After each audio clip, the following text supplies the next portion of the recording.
Aujourd'hui, le 30 août, nous célébrons Sainte Jeanne Jugan, une humble bretonne dont la vie fut un témoignage éclatant de charité et d'humilité. On fête aussi ce jour Saint Fiacre, patron des jardiniers.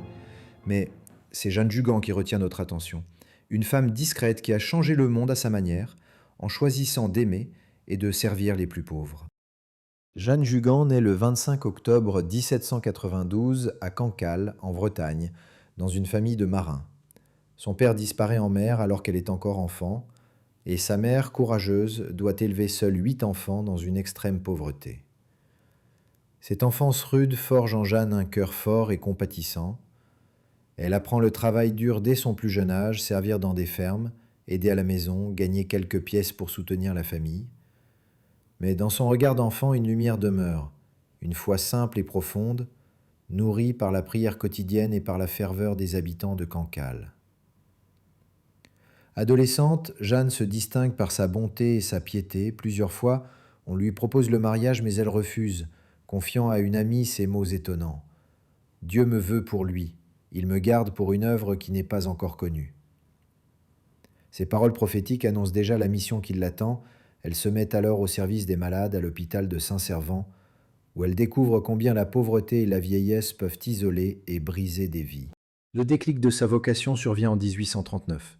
Jeanne croise une vieille femme aveugle, infirme, abandonnée, qui n'a plus de toit ni de famille. Sans hésiter, Jeanne la prend chez elle. Elle lui donne son lit, s'installe au grenier et commence à mendier du pain pour la nourrir. Très vite, d'autres personnes âgées viennent frapper à sa porte. Jeanne les accueille avec tendresse, aidée par quelques compagnes, et c'est ainsi que naît la grande aventure des Petites Sœurs des Pauvres. Cette œuvre toute simple à ses débuts prend rapidement une ampleur étonnante. Des jeunes femmes rejoignent Jeanne, prêtes à donner leur vie au service des pauvres.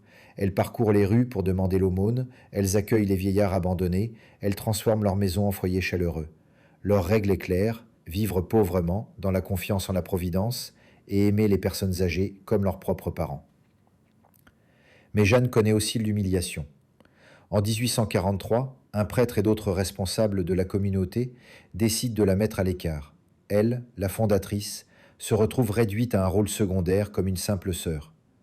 Pendant près de 30 ans, elle vit dans l'ombre, à Saint-Pern, priant en silence, sans jamais protester.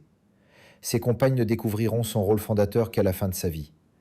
Loin de se révolter, Jeanne répète « Restez petite, bien petite, demeurez humble.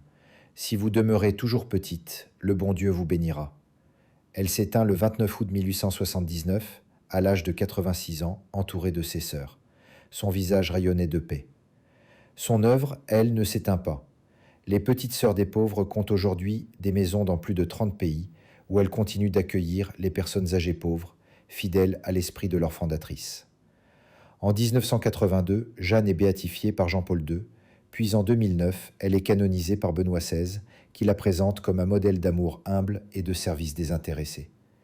Elle devient la patronne des personnes âgées pauvres et des Petites Sœurs des Pauvres.